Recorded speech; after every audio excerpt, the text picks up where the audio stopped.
Students, we are in continuation of a chapter number 5 and today we will study about indicators. What are indicators?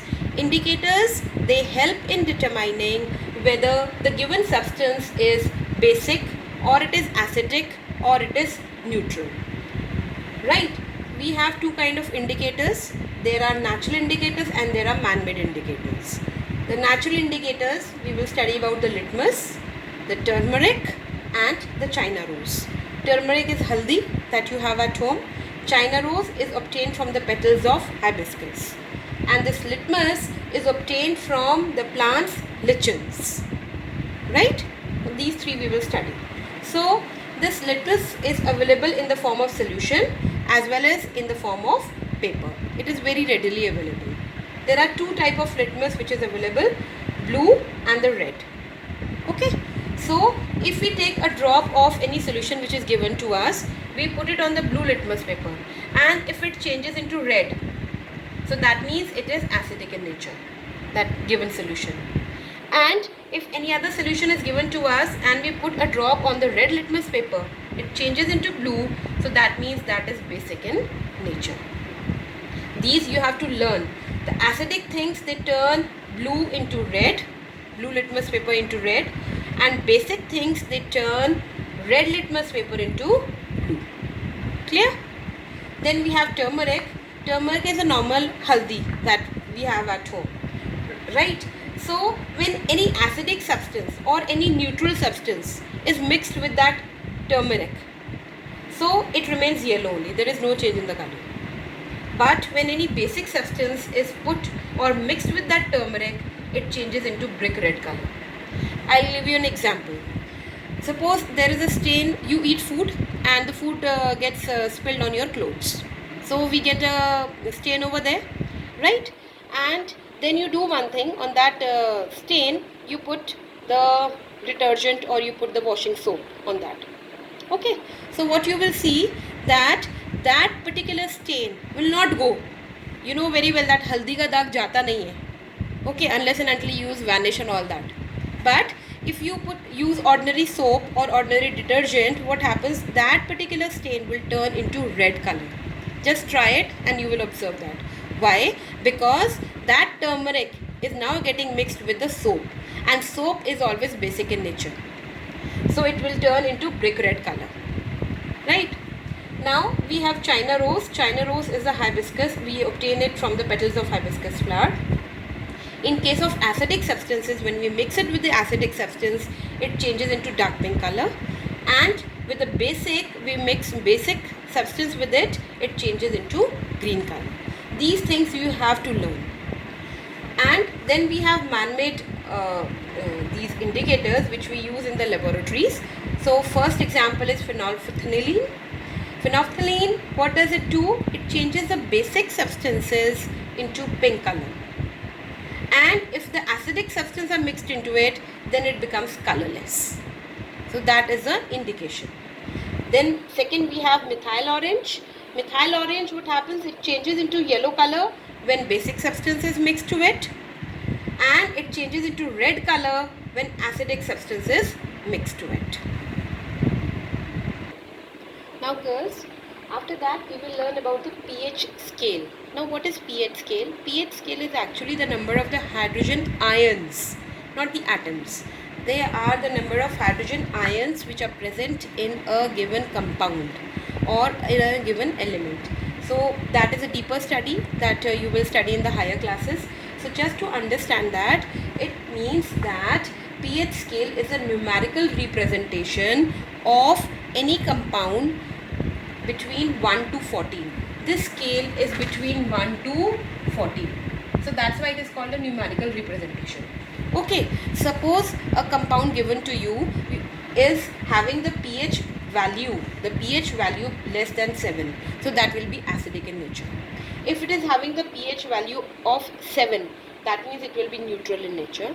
And if it is having the pH scale or the pH value more than 7, then it will be basic in nature. You just have to understand that it is a numerical representation of the acidity or the basicity of a compound.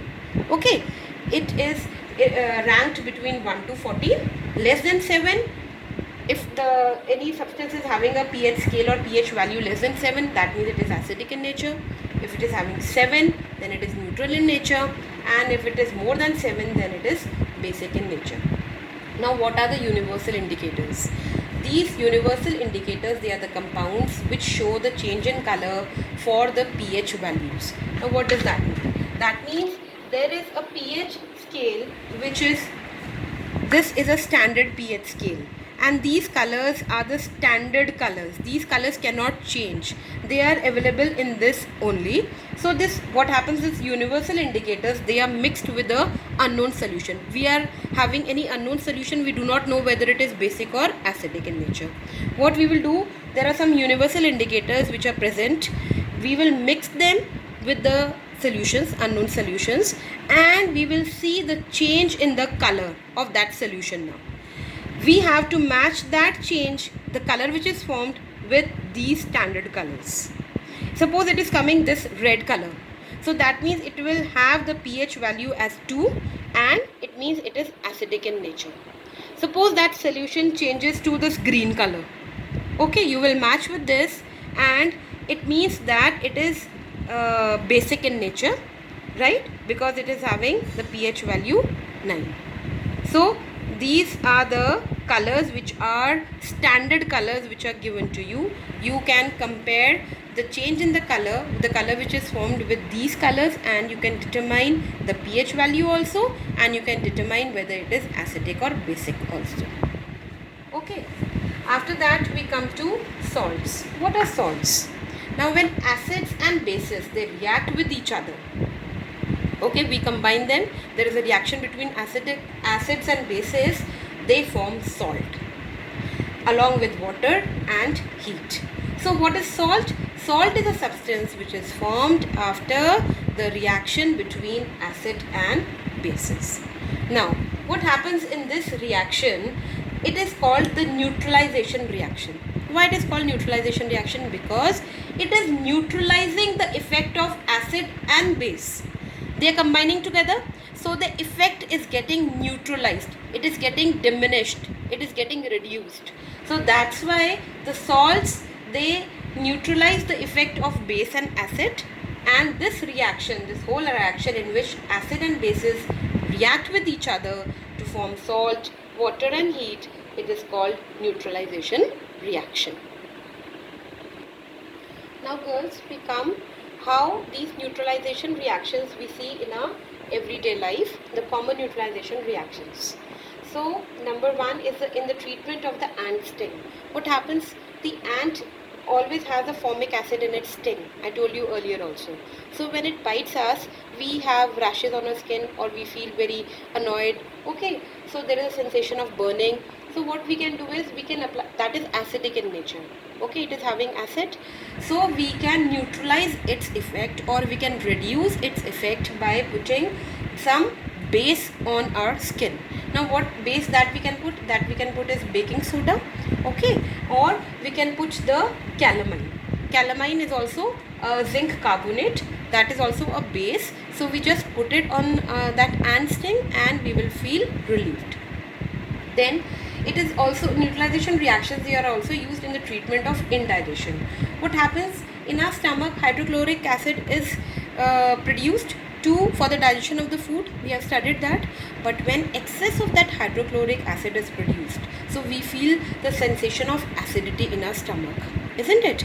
And then we can have the milk of magnesia, which is available in different medicines. This is also a base. So that base will neutralize the effect of this acid. Okay.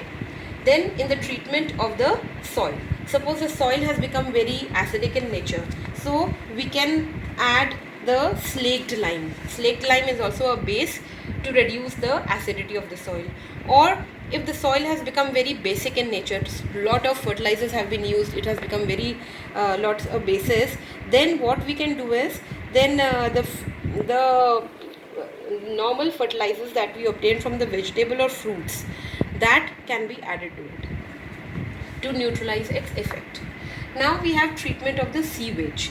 Sewage, the things which come out from the factories, which come out from the various households, they contain all the contamination in it. Okay, and that is very acidic in nature. So that can be treated by using the slaked lime.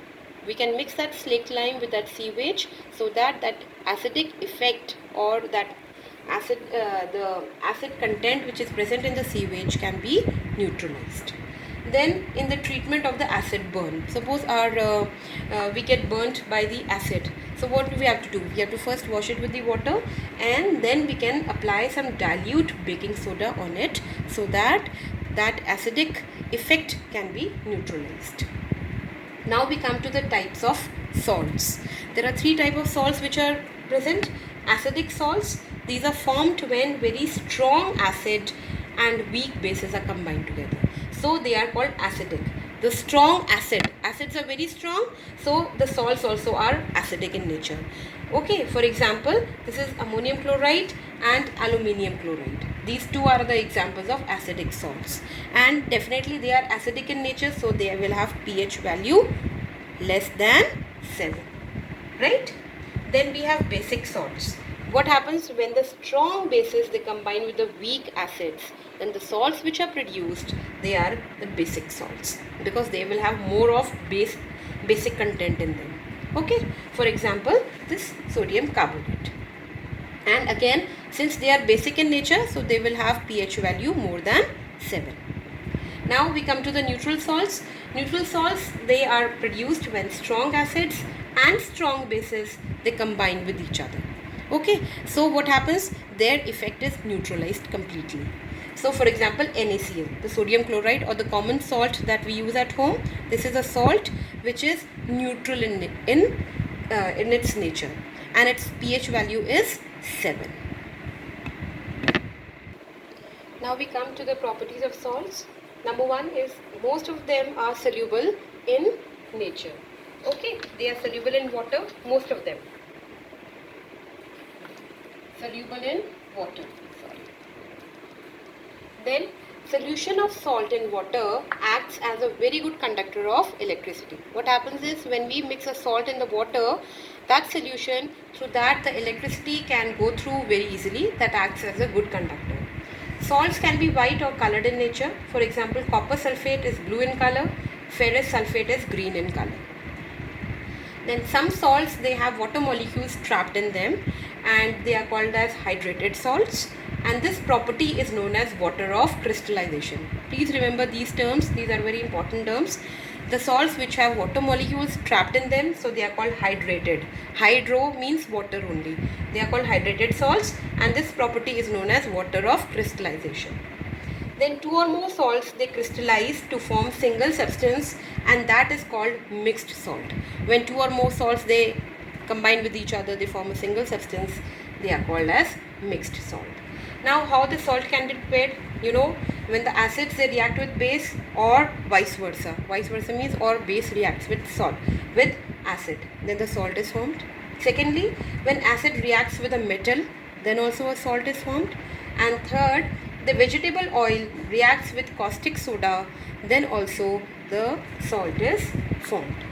Now girls, after that we come to the uses of salt that we will study from the book only. Salts are very useful to us in several ways, and we will learn these. These you must remember girls, the name, the chemical name and the common name of the salt, and then their uses. So you will study only the tick mark ones. I will send you the book pages. So first is sodium chloride, that is NaCl, that is a common salt, table salt or common salt. It is used as a major ingredient in cooking and as a food preservative. Then second is sodium carbonate, and it is called as washing soda, and it is widely used as a detergent. Third, we will study about sodium bicarbonate. It is called the baking soda, and it is widely used as a baking agent in medicines and as a extinguisher also. Then we will study about calcium carbonate. It is called limestone. The common name is limestone. It is used in the construction of buildings, purification of iron, and also as a dietary supplement, right? So then we have calcium sulfate, and it is called the plaster of Paris. You know, many idols or many statues, they are made of plaster of Paris. It is widely used in the cement industry and in the synthesis of sulfuric acid. So these you will learn their common names and their uses. Is that clear? Okay. Now with this, girls, we come to an end of this chapter, and I will send you the short question answers, the long question answers in the next session.